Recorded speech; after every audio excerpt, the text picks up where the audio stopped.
Hello, EBS viewers. Welcome back to We Day Hans to Up Great Minds. 전 하버드 대학교 물리학과 교수 리사 랜들입니다. 오늘은 지난 시간에 이어 물리학의 근본에 대한 논의를 이어가며 어떻게 여분 차원에 대한 생각을 확장할 수 있는지 살펴볼게요. 저는 현재 우주를 이해하는 방법으로서 여분 차원이라는 아이디어에 집중하고 있습니다. 하지만 지난 시간에도 강조했듯이 저는 여러분이 이 개념을 통해 어떻게 현재의 사고 체계를 뛰어넘을지 생각해 봤으면 합니다. 우린 직접 관측하는 것 너머에 뭐가 있는지 아직 모릅니다. 하지만 현재 아는 것을 토대로 퍼즐 몇 조각은 맞출 수 있겠죠. 그래서 우리는 이론적 가설을 생각해보고 그 이론이 실제할 수 있는지, 세계의 현상을 설명할 수 있는지 알아보려 노력합니다. 오늘은 우리가 관측하는 세상의 근간을 설명할 아이디어에 대한 논의를 이어갈 겁니다. 또 우리가 아는 것 너머의 세상을 어떻게 이해할 수 있을지, 무엇을 알 수 있을지 생각해 볼 거예요. 이 중 몇 가지는 제가 쓴 책 천국의 문을 두드리며에서도 설명한 바 있죠. 또 우리가 이미 알고 있는 것을 토대로 어떻게 새로운 지식을 얻을지에 대해서도 이야기해 보려 해요. 특히 이번 강의에서는 여분 차원이 주는 영향에 대해 이야기하려 하는데요. 입자 물리학의 관점에서 그건 실제로 관측될 수도 있어요. 그 과정에서 세계의 발명품, 대형 강입자 충돌기에 대한 이야기도 나눌 겁니다. 또 스케일에 대한 개념을 소개하고 어떻게 우리에게 친숙한 스케일에서 아는 것을 바탕으로 관측할 수 없는 스케일에서 일어나는 일을 알 수 있는지도 말씀드리죠. 재미있는 사진 한 장으로 시작해 볼게요. 대부분 알아보실 것 같은데요. 파리의 사진입니다. 에펠탑이 있고 포스터가 붙은 광고탑이 있는데 저기 잘 보세요. 그리고 평범한 거리가 있죠. 사진을 볼 때 여러분이 유념하셨으면 하는 게 있어요. 그건 바로 사진을 볼 때 해상도가 중요하다는 거예요. 여러분이 얼마나 가까이서 보느냐에 따라 보이는 게 다를 겁니다. 예를 들어 여러분이 비행기에 타고 있다고 가정해 보세요. 정말 낮게 날지 않는다면 에펠탑을 볼 수는 없을 겁니다. 풍경 부분은 볼 수 있을지 몰라도 육안에 안 잡힐 정도로 작은 건 볼 수 없죠. 이건 물리학이 돌아가는 방식에 대한 비유예요. 너무 작아서 관측할 수 없는 게 있다면 우린 어떻게든 탐사 도구를 개발해 전에 보이지 않던 작은 영역까지 볼 수 있어야 하죠. 적절한 스케일로 본다면 에펠탑 전체가 보일 겁니다. 하지만 아주 작은 스케일로 본다면 전체적인 구조는 볼 수 없어도 철골 구조를 볼 수 있죠. 이처럼 우리에게 익숙한 물질을 작은 스케일에서 관찰한다면 그런 작은 스케일에서만 관찰되는 숨겨진 부분을 발견할 수도 있습니다. 하지만 우리가 설명하는 방법은 스케일에 따라 다를 겁니다. 한 번은 철골에 대해, 또 한 번은 건축물 구조 자체에 대해 설명하겠죠. 어떤 경우엔 건축물이 있는지조차 모를 수도 있고요. 그래서 해상도는 중요합니다. 우리 일상생활뿐만 아니라 물리학에서도 중요하죠. 우리가 어떻게 사고하는지에도 영향을 주고요. 여러분이 이 점에 주목해 주셨으면 합니다. 물리학에 관심이 많은 사람들조차 여기서 혼란을 겪거든요. 왜냐하면 제가 이야기하는 것들은 일상에서 보는 것과 너무 거리가 멉니다. 비현실적이라는 건 아니에요. 우주를 관찰하는 방법과 관련 있죠. 하지만 우리 직관은 관측한 것에 달려 있습니다. 우리 눈은 아주 좁은 스펙트럼만 볼 수 있죠. 더욱이 육안으로만 본다면 볼 수 있는 영역이 상당히 제한됩니다. 다행히도 우리에겐 그 한계를 넘어 큰 스케일과 작은 스케일을 보게 해주는 도구가 있습니다. 그러나 우주 전체로 보면 입자 물리학의 스케일만 해도 범위가 엄청나게 넓어져요. 그러니 일단 간단히 둘러보는 것으로 시작해보죠. 큰 스케일부터 시작해볼까요? 가장 큰 스케일로는 이미 알려진 우주가 있습니다. 이미 알려진 우주란 우리가 실제로 관측할 수 있는 규모의 우주를 의미합니다. 우주가 그보다 더 클 수도 있지만 우린 일정 거리만 볼 수 있죠. 왜일까요? 그건 빛의 속도가 유한하기 때문입니다. 또 아시다시피 우주의 나이도 유한하고요. 그래서 우리는 일정 거리 안에 있는 우주만을 볼 수 있죠. 따라서 그 이상의 스케일도 있겠지만 여기선 우리가 실제 볼 수 있는 것에 초점을 맞춰보죠. 우리가 볼 수 있는 우주 안에도 다양한 스케일이 존재합니다. 은하계 스케일, 태양계 스케일, 제일 아래쪽에 인간 스케일까지요. 인간의 스케일이 미터라는 건 우연이 아닙니다. 인간의 크기를 기준으로 한 거니까요. 어른의 절반일 수도 있고 아기의 2배일 수도 있죠. 인간 스케일은 우리에게 익숙하지만 다른 스케일들은 가늠하기 어렵습니다. 하지만 관측할 수 없단 건 아니에요. 이제 우주를 관측할 수 있는 도구가 생겼잖아요. 주목해야 할 건 이 광범위한 스케일에서 동일한 물리학 법칙을 적용한다는 겁니다. 이것들을 설명하기 위해 동일한 중력 법칙, 동일한 전자기학 법칙을 사용합니다. 다른 종류의 법칙은 필요치 않아요. 스케일이 달라도 적용되는 법칙은 하나입니다. 이 말씀을 드리는 건 작은 스케일, 즉 인간 스케일보다 작은 스케일에서 일어나는 일과 비교하기 위해서예요. 인간이 제일 위에 있죠? 그러니까 여기선 가장 큰 스케일이 미터입니다. 여기 있는 건 모두 인간보다 작죠. 맨 위에 있는 생물학적 요소부터 시작할게요. 왜냐면 무엇이 존재하는지 확실히 아는 유일한 방법은 보는 거란 걸 강조하고 싶거든요. 인간의 순환계에 대해 알게 된 건 해부를 통해 정맥과 동맥, 뛰고 있는 심장을 본 후였죠. 마찬가지로 인간 몸이 더 작은 스케일에서 어떻게 작동하는지 알게 된 건 적혈구가 있다는 것을 실제로 본 후였습니다. 또 그보다 더 작은 스케일에선 X선 회절을 이용해 DNA 구조를 찾아냈어요.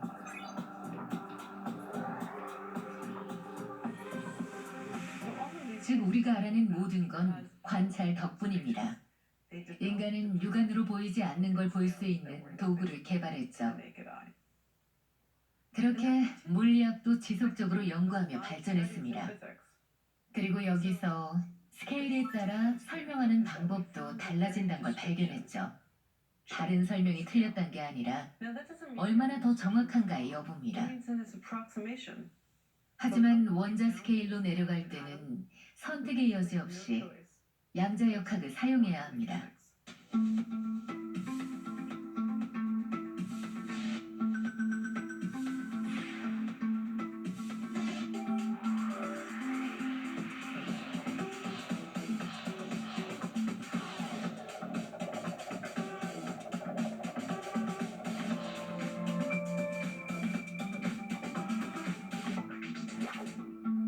이건 혁명적인 발상이었어요.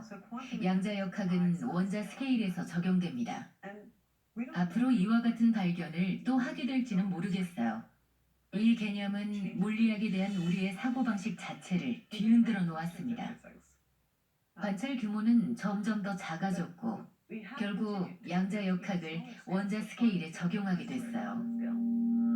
원자에는 핵이 있고 핵 주변엔 전자가 있죠. 또 핵에는 양성자와 중성자가 있고 이건 쿼크라는 기본적인 입자로 구성돼 있어요. 또 지난 20세기 우린 새로운 소리입자를 많이 발견했습니다. 더 이상 쪼갤 수 없는 가장 작은 단위죠. 하지만 그건 우리가 관측한 스케일에서만 사실일지도 모릅니다. 너무 많은 내용을 얘기하는 것 같지만 제 요지는 이겁니다. 우주에 대한 이해는 우리가 이를 관찰하는 방식과 또 어디까지 관찰할 수 있느냐에 달려있단 거죠. 대형 강입자 충돌기는 오늘날 관찰 가능한 스케일의 한계까지 관찰하는데요. 이 시설은 스위스와 프랑스 국경 지하에 있습니다. 이 강입자 충돌기로 오늘날 최첨단 연구가 진행되고 있습니다. 우리가 관찰할 수 있는 가장 작은 입자를 실험을 통해 조사하죠. 이런 걸 이용해 우리는 입자 물리학의 표준 모형을 넘기 위한 실험을 합니다. 대형 강입자 충돌기의 약자를 따 LHC라고도 부르는데요. 써내 있어요. 이 커다란 입자 가속기 시설은 제네바 근처에 있죠. 둘레가 27km에 이르는 둥근 터널이 지하에 있습니다. 그 안에서 양성자를 가속시켜 높은 에너지에서 서로 충돌하게 하죠. 자연 상태에선 에너지가 낮아 존재할 수 없던 입자가 양성자끼리 서로 충돌할 때 만들어지길 기대하는 겁니다. 이는 MC 스퀘어 아시죠? 더 큰 질량 M을 가진 입자를 만들기 위해선 더 높은 에너지 E가 필요하죠. 따라서 이런 높은 에너지 입자 가속기로 더 질량이 높은 입자를 연구할 수 있습니다. 그 과정에서 이전의 관측 영역보다 더 미세한 영역에 대해 알게 되는 거죠. 유효 이론에 대한 이야기를 해보죠. 우린 관찰이 가능한 것 외엔 뭐가 있는지 모릅니다. 수많은 미스터리가 있을 겁니다. 그러니 우주 안에 존재하는 것은 무엇이든 우리가 관측할 수 있는 스케일의 실험적 결과에 영향을 준다면 고려해야 합니다. 물론 우리 모두는 한계를 넘어 가설이 진실인지 알고 싶어 하죠. 그러나 첫 단계는 아이디어를 생각해내는 겁니다. 오늘날 입자 물리학의 표준 모형은 매우 잘 작동하고 있다고 할 수 있습니다. 정밀하게 시험되어 왔죠. 그러나 우린 그 이상을 기대하고 있어요. 더 높은 에너지에서 더 정밀한 테스트를 통해 그걸 찾고자 하죠. 우린 LHC의 스케일인 TeV 스케일이 적용되는 유효 이론을 사용할 수 있습니다. 그러나 그 바탕이 되는 궁극적 이론은 아직 설명할 수 없어요. 아직 관측할 수 없는 극미의 구조가 있을 수 있고 그게 물질의 핵심일 수도 있어요. 우리의 도전은 유효 이론을 넘어설 정도로 정확한 실험으로 우리가 몰랐던 근본적 법칙을 찾는 거죠. 저한테 이 사진이 있었던 건 광고판에 붙어있는 이 포스터 때문이에요. 사실 그건 파리 퐁피두 센터에서 초연됐던 오페라의 홍보 포스터거든요. 그 작품 대본을 제가 써서 제 이름이 그 포스터에 나와 있죠. 이 사진은 퐁피두 센터에서 공연한 오페라 장면인데요. 재밌게도 제가 제시한 비틀린 기아를 설명하는 방정식이 포함되어 있어요. 다음은 제가 좋아하는 장면입니다. 전 유효 이론에 나오는 이런 은유를 좋아해요. 여분 차원에 사는 사람과 3차원 세계에 사는 사람이 있습니다. 이 둘은 같은 세상을 어떻게 다르게 볼까요? 한 명은 우리가 아는 세상 너머에 정말 뭔가 있다고 생각해요. 또 다른 한 명은 그걸 현실에서 해결할 수 있을 거라 여겨요. 하지만 우리가 놓치고 있는 새로운 구성 요소가 있을 수 있어요. 그건 현실을 넘어서야만 알아낼 수 있죠. 그게 여분 차원일 수 있으니 더 연구해 봐야 합니다. 여분 차원과 아무런 관련이 없을 수도 있고요. 두 경우 모두 염두에 둬야 하죠.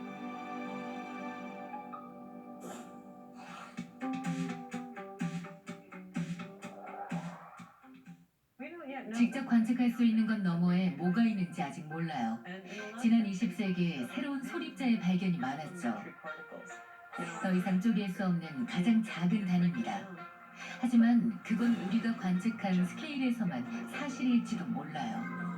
우주에 대한 이해는 우리가 이를 관측하는 방식에 또 어디까지 관측할 수 있느냐에 달려 있습니다.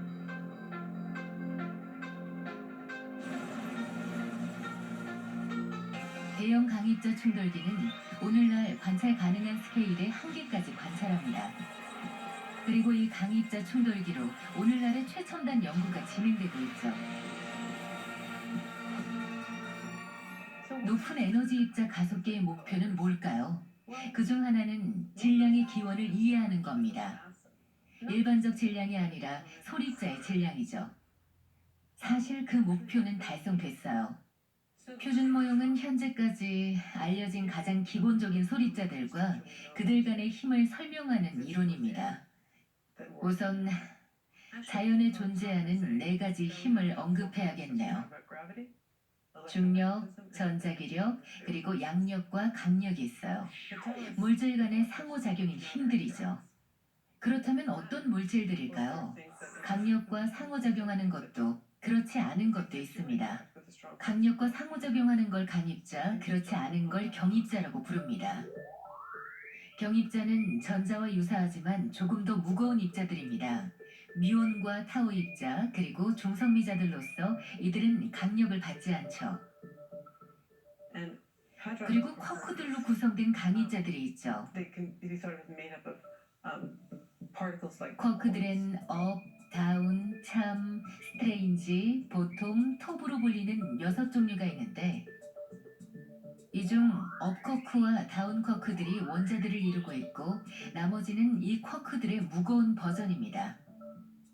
So we know that 표준 모형에 이 소립자들이 포함되지만 그들이 어떻게 질량을 얻게 되는지는 최근에서야 알게 됐습니다. recently how those elementary particles acquire their mass.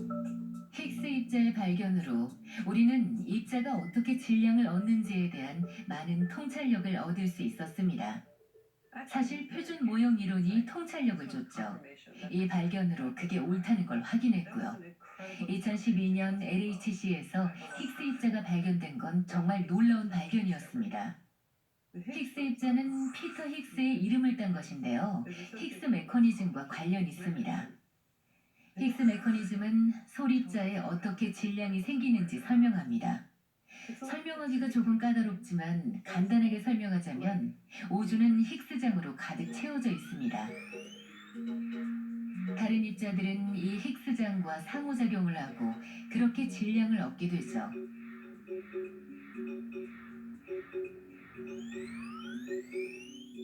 힉스 입자의 발견으로 힉스 메커니즘이 올바른 설명이라는 걸 확인했을 뿐만 아니라 표준 모형이 제시하는 바를 연구의 근간으로 삼을 수 있는 길이 열렸습니다. 그러나 안타깝게도 기대했던 것만큼 많은 걸 알려주지 못했어요. 그래서 우린 그 너머에 뭐가 있는지 실험적으로 말해줄 새로운 발견을 찾는 중이죠. 사람마다 선호하는 이론이 있을 수는 있지만 실험 결과가 나오기 전까진 무엇이 맞는지 알 수 없죠. 힉스 입자의 질량을 이해하는 게 큰 수수께끼입니다. 다른 소립자들도 마찬가지고요. 왜 질량이 더 커지지 않고 그 정도에 그친 걸까요? 실제로 양자역학과 상대성 이론을 합친 양자장론의 계산에 따르면 질량은 실제 관측된 값보다 훨씬 더 커야만 합니다. 이건 중요한 문제입니다. 굉장한 차이를 보이거든요. 이는 우리 이론이 불완전할 수 있다는 걸 의미하고 우린 그걸 계층 문제라고 부르죠. 이건 입자 물리학에서 가장 중요한 문제입니다. 좀 전에 이건 입자의 질량이 왜 더 크지 않은지에 대한 문제라고 했죠. 잘 생각해보면 입자의 질량이 작으면 중력이 약해집니다. 중력의 크기는 질량에 비례하니까요. 그래서 소립자의 질량은 예상보다 훨씬 가볍습니다. 만약 무거웠다면 중력은 약한 힘이 아니었겠죠. 중력이 약한 힘이라는 게 이해되지 않는다면 자석으로 클립을 들 수 있다는 걸 생각해보세요. 지구는 전체 중력을 다 더해야 클립을 붙잡아 놓을 수 있는데 전자기력은 이 작은 자석 하나로 충분히 클립을 들 수 있죠. 그러니까 중력은 다른 힘들에 비해 굉장히 약한 거죠. 중력은 계층 문제를 이해하는 또 다른 방법입니다. 계층 문제는 지난 수십 년간 입자 물리학의 중심이 되었습니다. 사람들은 커다란 수수께끼가 있다고 생각해요. 표준 모형 이론은 완벽하게 맞아떨어졌고 힉스 입자를 발견하면서 모든 게 설명됐죠. 하지만 질량은 왜 그렇게 작을까요? 너무 혼란스럽고 답을 알 수 없어요. 그저 엄청난 우연의 일치일 수도 있지만 아무도 그렇게 생각하진 않습니다. 우리가 뭔가를 놓치고 있다는 얘기죠. 이 도표는 계산한 질량과 관측된 질량 사이에 엄청난 차이가 있음을 보여주고 있습니다. 이렇게 큰 차이를 보이지 않도록 하려면 표준 모형의 변수들이 특정한 값들을 갖도록 정밀하게 미세 조정해야만 하죠. 우린 질량이 왜 작은지 모릅니다. 그냥 변수값이 맞다고 가정하고 사용할 뿐이죠. 하지만 그건 너무 우연의 일치겠죠? 정확도가 그 정도로 낮으면 아무도 그게 옳다고 믿지 않을 겁니다. 이게 정답인지 아닌지는 모릅니다. 하지만 전 왜 여분 차원이 설명이 될 수 있는지, 중력이 왜 약한 힘인지 설명해 보려 합니다. 또한 이 가설을 증명하기 위해 사용하는 실험이 무엇인지도 말씀드리죠. 앞서 말씀드렸듯 실험적 증거를 보지 못했기 때문에 제 이론이 옳다고 말씀드릴 수는 없어요. 하지만 그 어떤 실험적 증거도 보지 못했기 때문에 아직 도달하지 못한 더 높은 에너지에선 그 증거를 발견할 수도 있죠. 기본 개념만 말씀드리죠. 이건 1차원 여분 공간의 위치마다 다른 특성을 갖는다는 아이디어입니다. 랜들 선드럼 모형으로 알려져 있는데요. 제가 라만 선드럼과 함께 연구했거든요. 5차원 시공간이 뒤틀렸다는 건데 그게 무슨 뜻일까요? 중력의 크기는 여분 공간의 위치에 따라 달라진다는 겁니다. 이건 단순히 아이디어 차원이 아닙니다. 이를 구체적으로 표현하는 입자 물리학의 모형을 만들었죠. 하나의 여분 차원이 있을 수 있다는 내용인데요. 이에 따르면 여분 차원에는 두 개의 막이 있습니다. 두 개의 막 세계죠. 하나는 중력막, 또 하나는 약한 막이라고 불립니다. 약한 막부터 얘기할게요. 막은 무언가를 가둘 수 있는 것이죠. 우리는 약한 막 위에 갇혀 살고 있을 수 있어요. 그러니까 사실 4차원 공간이 존재하지만 우주 전체는 3차원 막에 갇혀 있을 수 있다는 거죠. 지난 강의 내용을 떠올려 보세요. 우리 모두가 3차원 공간에 갇혀 있더라도 여전히 여분의 차원을 통해 상호작용한다고 했죠. 중력은 벌크로 확장될 수 있으니까요. 하지만 중력이 어떻게 확장되는지는 아직 말씀드리지 않았는데요. 저희의 이론적 구조에서 중력은 중력막에 집중되어 있습니다. 즉, 우리는 중력막에서 벗어난 3차원 공간의 세계에서 중력을 느끼는 거죠.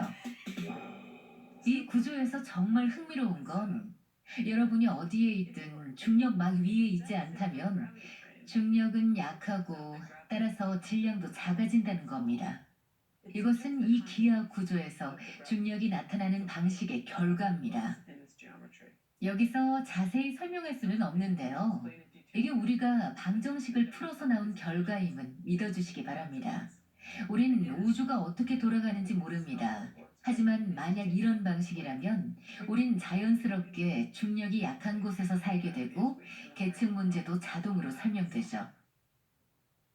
지금부터 저희가 알아낸 걸 몇 가지 말씀드리려고 합니다. 사실 아직 실험적인 결과가 나온 것은 아니에요. 하지만 꽤 흥미롭습니다.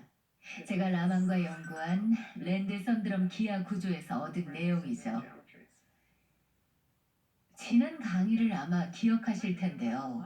여분 차원은 말려 있어서 보이지 않을 수 있다고 말씀드렸죠? 하지만 우리가 발견한 건 특수하게 비틀린 기하학적 구조에서 여분 차원은 무한대로 큰 규모일 수 있다는 겁니다.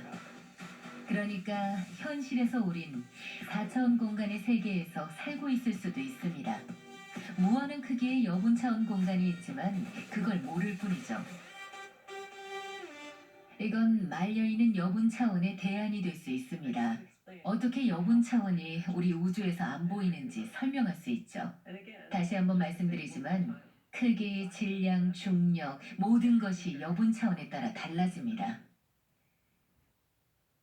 이건 꽤 기발한 개념이기도 하죠. 사실일 수도 아닐 수도 있지만 이 개념은 실험으로 검증이 가능합니다. 왜냐하면 힉스 입자나 솔 입자 같은 우리에게 익숙한 물질의 스케일과 연관이 있거든요.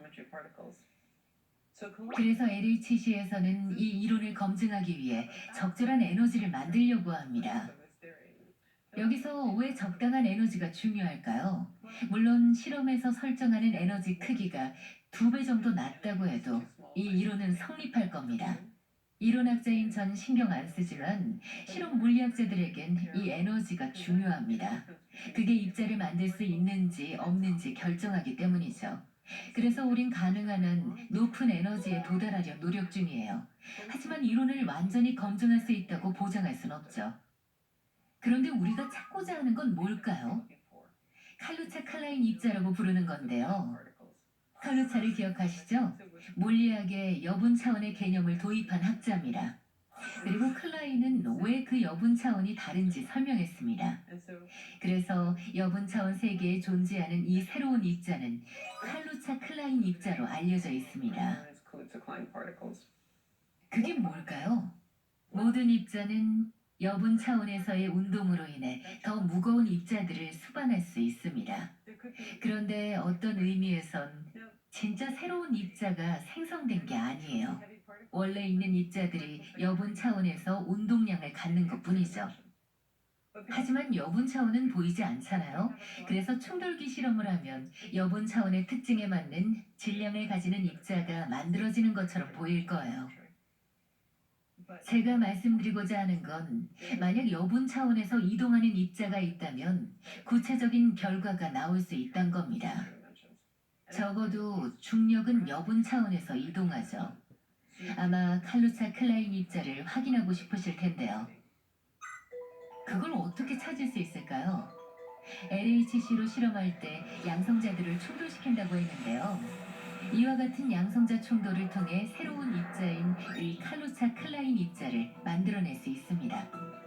그리고 그 입자는 상호작용으로 인해 우리가 실제로 측정할 수 있는 전자와 전자의 반입자인 양전자와 같은 입자로 붕괴될 겁니다. 그게 왜 흥미로울까요? 입자는 사라졌지만 붕괴 후 생긴 입자들로부터 그 입자의 특성을 재구성할 수 있기 때문입니다. 그러니까 실제로는 새로운 입자를 확인할 수 있는 거죠. 사실 모든 새로운 입자는 이런 식으로 발견돼요. 우리가 생성한 입자가 붕괴하기 때문에 그걸 재구성해서 새로운 입자가 무엇인지 발견할 수 있는 거죠. 강조하지만 새로운 입자가 발견됐다는 게 아니라 LHC가 이런 식으로 작동한다는 겁니다. LHC는 가능한 모든 종류의 새로운 입자를 찾고 표준 모형을 넘어서는 새로운 이론에 대한 실마리를 주죠. 그게 우리가 추구하는 겁니다. 우리가 우주에서 보는 신비한 현상 이면에 뭐가 있을지 말해줄 단서를 찾고 있죠. 저희는 계층 문제를 이해하길 바랍니다. 이를 위해선 근본적인 구조를 알아내야 해요. 그건 초대층성이나 여분 차원, 새로운 입자처럼 매우 색다른 것일 수도 있죠. LHC는 계속 가동되어 왔지만 실망스럽게도 힉스 입자라는 대단한 발견 외엔 아무것도 발견하지 못했습니다. 아직 새로운 입자의 증거는 찾지 못했죠. 그뿐 아니라 아직 표준 모형을 벗어나는 그 어떤 증거도 발견하지 못했어요. 그게 뭘 의미하는지도 모르고 있죠. 그저 우리가 가동하는 에너지가 충분히 높지 않은 것일 수도 있고 뭔가 꽤 중요한 것을 놓치고 있다는 뜻일 수도 있습니다. 향후 몇 년 동안 해결해야 할 중요한 과제죠.